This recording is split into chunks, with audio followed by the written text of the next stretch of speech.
안녕하세요, 여러분. 비트코인은 절대로 화폐가 될 수 없다는 말을 많이 들으셨죠? 아마 시청자 여러분들 중에서도 그런 생각을 하시는 분들이 많으실 겁니다.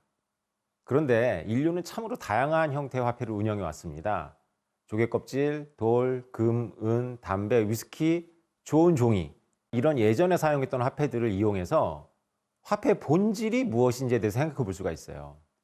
담배나 위스키 같은 상품 화폐가 쓰이는 경우는 교도소나 전쟁 같은 특별한 경우예요. 한국 남성들의 경우에는 군대에서 담배를 나눠줘요. 그래서 담배를 안 피는 사람들은 그 담배하고 다른 거를 바꾸어서 이렇게 받았던 경험들을 다 가지고 있어서 담배가 화폐로 쓰이는 것에 되게 익숙하지요. 담배같이 그 자체가 가치가 있는 것들을 상품화폐라고 하는데요. 상품화폐는 우리 인간의 직관에 딱 들어맞아요. 그래서 따로 논증할 필요가 없겠죠.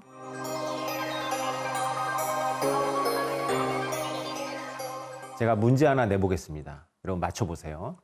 어느 섬이 있어요. 고립된 섬이라고 생각해보죠. 그 섬에서는 우연한 계기로 담배를 화폐로 사용했어요.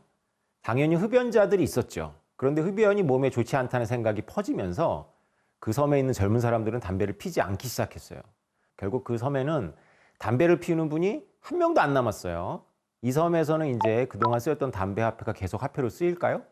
혹은 흡연자가 하나도 없으니까 이제 더 이상 가치가 없잖아요. 그래서 담배가 그 화폐를 쓰던 담배 가격이 폭락할까요? 이왕 문제 하나 냈으니까요. 하나 더 내볼게요. 정부가 인정하건 안 하건 금이 화폐인 거는 이 세상 사람들이 다 알아요. 금을 주었는데 버리는 사람들은 없을 겁니다. 그게 증거죠. 인터넷이 막 출발했을 때 1994년도에 이골드라는 결제 시스템이 등장했어요. 이골드는 고객들이 금을 사면 그 금을 택배로 고객한테 보내주지 않아요. 그냥 금고에 보관하죠. 그 대신 금 계좌를 줘요. 그래서 고객들은 이 금 계좌를 이용해서 인터넷 결제에 소액 결제에 사용했어요. 그러나 지금은 이골드가 없어요. 왜 없을까요?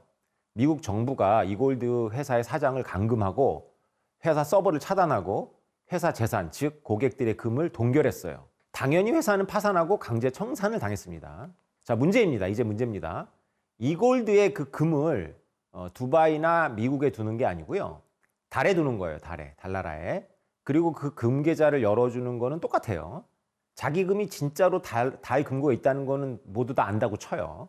그런데 절대로 해소할 수는 없겠죠. 달까지 갈 수 없잖아요. 대신 좋은 것도 있어요. FBI 같은 국가 수사기관도 갈 수 없어요.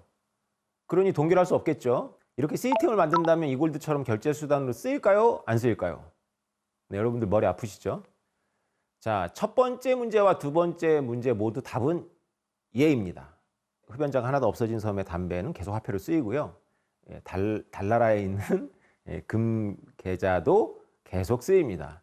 이 문제는 제가 낸 게 아니고요. 경제학의 큰 봉우리인 밀턴 프리드만이라는 학자가 그의 책에서 강조한 내용을 제가 알기 쉽게 여러분한테 정리해 드린 거예요.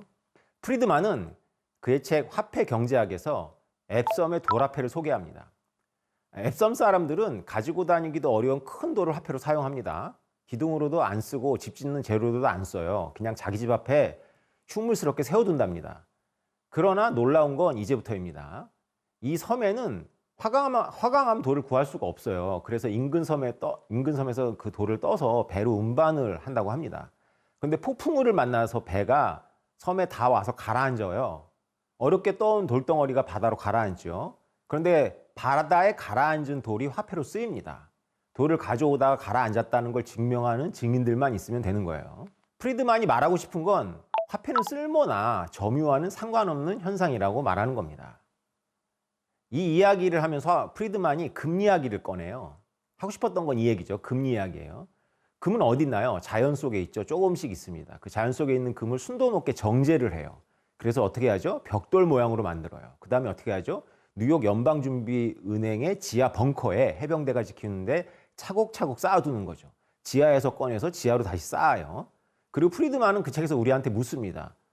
앱섬의 돌화폐하고 우리가 오늘날 쓰고 있는 이 금괴하고 뭐가 다르냐. 그 금은 실제로 사용되지도 않고 심지어는 이동도 되지 않아요. 미국에 있는 금이 프랑스로 팔리면 어떻게 되냐면요. 그 연방준비제도 지하 벙커에 있는 금괴를 지게차로 옮깁니다. 그래서 바로 옆에 놔요. 그리고 월스트리트저널 같은 경제신문에 대대적으로 일면에 나옵니다. 금이 유출되었다. 우리나라 이제 금 없다. 이런 거죠. 실물 금은 여전히 미국에 있는데 프랑스 거로 소유가 바뀌니까 미국에 금이 유출되었다고 신문에 나오는 거예요. 그건 금과 같은 상품 화폐인 경우이고 신용화폐인 종이돈은 정부가 인정하는 거잖아. 정부가 인정하지 않으면 돈이 아니라고 주장할 수 있죠. 경제학자들이 이렇게 많이 주장하십니다.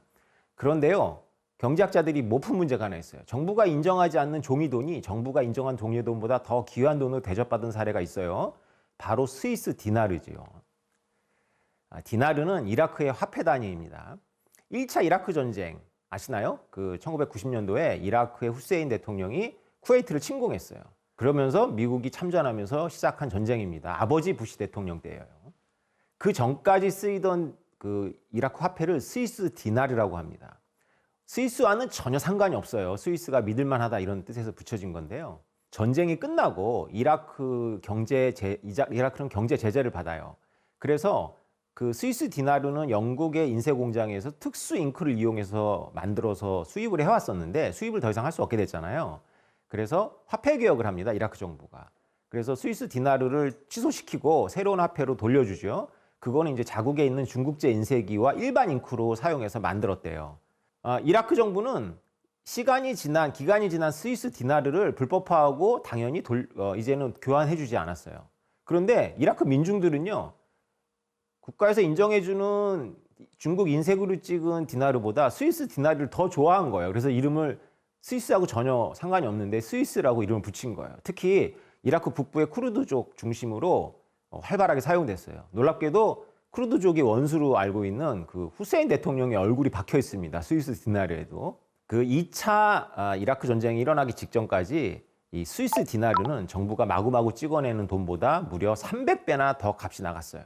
물론 이제 2차 이라크 전쟁, 아들 부시 대통령이 일으킨 이라크 전쟁 이후에 새로 설립된 정부가 스위스 디나르하고 구 디나르하고 다 모두 새로운 돈으로 다 교환해줘서 이제 스위스 디나르는 없습니다. 자, 그런데 이게 뭐죠? 담배처럼 사용 가치도 없고 정부도 인정하지 않고 심지어는 바다 밑바닥에 가라앉아 있어도 화폐가 될 수 있잖아요. 화폐란 도대체 무엇일까요? 네, 과감하게 제가 결론을 말씀드리겠습니다.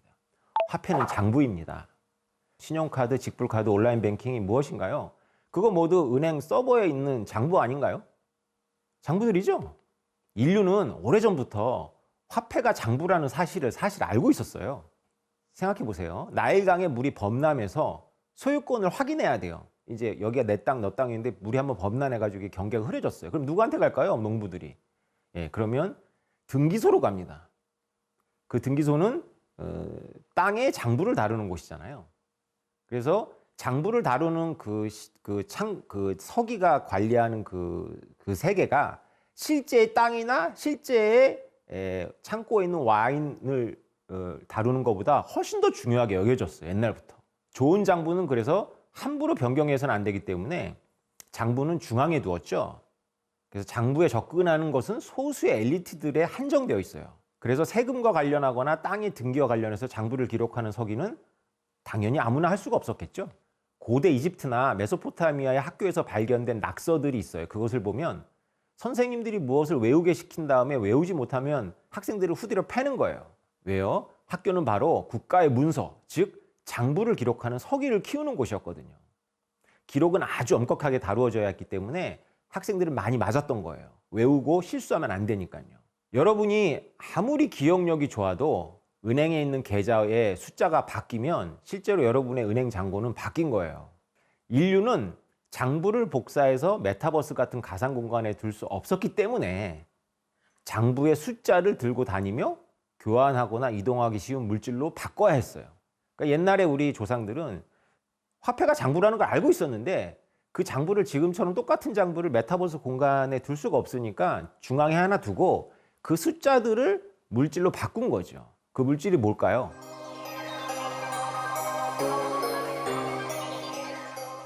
이렇게 말하면 궤변 같지만요. 제 얘기를 좀 더 들어보세요. 화폐라는 게요, 원래 특별한 장부의 숫자여야 하기 때문에 화폐로 쓰이는 물질들은 특별한 속성을 띱니다. 어떤 속성을 띠나요? 첫째, 썩지 않아야 해요. 쌀이나 오래 저장할 수 있는 곡식을 제외한 음식물들이 화폐로 사용하기에 적합하지 않은 이유죠. 둘째, 가벼울수록 좋아요. 셋째, 분할이 되어야 됩니다. 나누어져야 돼요. 왜냐하면 계산이 용이해야 되잖아요. 그래서 집과 같이 하나의 완결체로서 가치를 갖는 것들은 화폐가 되기가 어려워요. 왜냐하면 집 한 채의 가치가 집을 반으로 자른 것의 가치의 2배는 아니잖아요. 집을 반으로 자르면 가치가 없어지겠죠. 자, 넷째 성격은 조금 어려워요. 용어도 자체도 어려워요. 대체 가능성이라는 건데, 세 번째 나누어지는 거하고도 이게 통해요. 일맥상통합니다. 나누어진 것들끼리 같은 등가면 원래 교환이 되어야 돼요. 여러분들 이건 무슨 뜻이냐면요. 설날 때 세뱃돈 주려고 은행 가서 받은 빳빳한 신사임당 돈하고 여러분들 주머니에 꾸깃꾸깃 넣어둔 그 신사임당 돈은 종이 가치로 따지면 가치가 달라야 되지만 돈으로는 가치가 같아요. 이거를 대체 가능성이라고 합니다. 다섯째는 여러분들이 모두 익숙하죠. 화폐는 희소해야 하죠. 자, 생각해 보세요. 이 5가지 성격이 모두 장부의 숫자랑 관련이 있어요. 이게 물리적인 성격이 아니라 사실은 숫자가 갖고 있는 성격입니다. 장부의 숫자가 마구마구 늘어나면 안 되니까 희소성이 필요하겠죠. 그래서 현실에는요, 이 5가지 속성에 딱 맞는 물질이 아직 없어요. 그런데 수의 속성에 이 5가지 속성에 아주 근접한 뭔가가 있어요. 여러분 다 아시겠어요? 다 아시죠? 네. 금속이죠. 바로 금이에요. 금. 자, 금은 녹슬지 않습니다. 가벼워요. 나눌 수 있고 기본적으로 물리적 속성이 동일해서 교환이 가능하죠. 대체성이 있어요. 그리고 게다가 희소하죠. 여러분들 이제 왜 오랫동안 인류가 금을 화폐로 사용해 왔는지 아시겠죠? 금이 추상적인 숫자랑 가장 가깝기 때문에 그렇습니다. 근데 금에는 결정적인 문제가 하나 있어요. 정확하게 나누거나 일반인들이 금의 순도를 알아보기가 어려워요. 이 문제를 해결하라고 짜자잔 나타난 게 누굴까요? 네, 정부가 나서요. 그것이 바로 금의 슬픈 역사입니다. 먼저 금은 좋은 장부의 숫자들일 수 있기 때문에 교환에 쓰입니다. 그런데 잘 속아요. 순도를 속이기도 하고. 그래서 정부가 먼저 표준 금화를 만들어요. 딱 황제의 인장을 딱 찍는 거죠. 그러면 그 금화는 무게와 함량이 동일하기 때문에 시장에서 신뢰를 얻습니다. 민간들이 만든 금화가 있어요. 그런 것들을 다 몰아내요. 경쟁에 우위가 있습니다. 정부가 하는 거니까 믿잖아요. 그러면 이제 정부가 금화의 주조를 독점하기 시작합니다. 그러면 정부는 욕심을 내요. 어떻게 할까요? 정부가 금의 함량을 줄이기 시작해요. 시간이 지나면 금은 정부에서 완전히 장악되어 버립니다. 정부는 금이 거의 담기지 않는 돈을 금화와 동일한 단위로 발행해요. 숫자만 막는 거예요. 급기야는 국민들이 금을 소유하거나 거래하는 것까지 막아요. 왜냐? 자기네가 만든 가짜 금화가 유통돼야 되니까 그렇겠죠. 자유주의 경제학자인 하이에크는 금이 정부를 따돌릴 수 없다는 사실을 알고 있었고, 그래서 정부를 따돌릴 교묘한 기술이 나와야 한다고 말했어요. 하이에크보다 오래 살아서 인터넷의 초창기를 보았던 경제학자, 아까 말씀드렸던 밀턴 프리드만은 이렇게 말해왔어요. 컴퓨터에서 컴퓨터로 이동하는 지불수단이 나와서 정부가 발행에 금처럼 개입할 수 없는 화폐의 등장을 예견했어요. 컴퓨터에서 컴퓨터로 이동하는 거. 뭐죠? 밀턴 프리드만은 천재이기 때문에 비트코인 같은 것을 보기도 전에 예견했던 거예요. 화폐에 쓰이는 물질의 속성 우리가 공부했습니다. 내구성, 분할성, 운반성, 대체성, 희소성이라고 하죠. 이것을 완벽하게 갖춘 돈은요, 놀랍게도 수학적일 수밖에 없어요. 비트코인이 바로 수학적인 돈이잖아요. 비트코인으로 해서 화폐의 본질은 물질이 아니라 장부라는 사실을 이제 여러 사람들이 깨달아가고 있어요. 자, 그런데요, 장부가 다 똑같이 좋은 게 아니죠. 아까 장부가 좋게 하기 위해서는 국가가 엘리트를 뽑아가지고 엄청나게 엄격하게 훈련된 엘리트들이 좋은 기억력으로 그 장부에 오류가 없이 기록을 합니다. 함부로 고치면 안 돼요.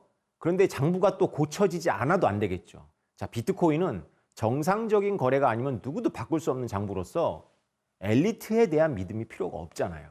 그래서 비트코인을 누가 싫어하겠어요? 네, 엘리트들이 싫어하는 거예요. 네. 그래서 비트코인을 가리켜서 엘리트들에 대한 신뢰에 기반하지 않으니까 신뢰에 기반하지 않은 신용, 즉 트러스트리스 트러스트라고 부르는 거예요. 이상적인 화폐는 사실은 수학적일 수밖에 없고 수학적인 회계 장부 중에서도 함부로 변경할 수 없는 장부야말로 가장 이상적인 돈이라는 사실을 깨달은 사람들과 그렇지 않은 사람들의 운명은 10년 전부터 갈라지고 있어요. 지금 우리 조상들이 깨달은 것은 화폐는 장부고 장부를 메타버스로 복사할 수가 없었기 때문에 물질로 만든 거였는데 그 물질이 가져야 될 속성을 잘 연구해 보면 추상적인 숫자만 완벽하게 구현할 수 있는 그런 속성이었구나라는 걸 여러분이 깨닫게 됩니다. 비트코인은 장부이고 수학입니다. 예, 오늘 강의 여기까지 하겠습니다. 감사합니다.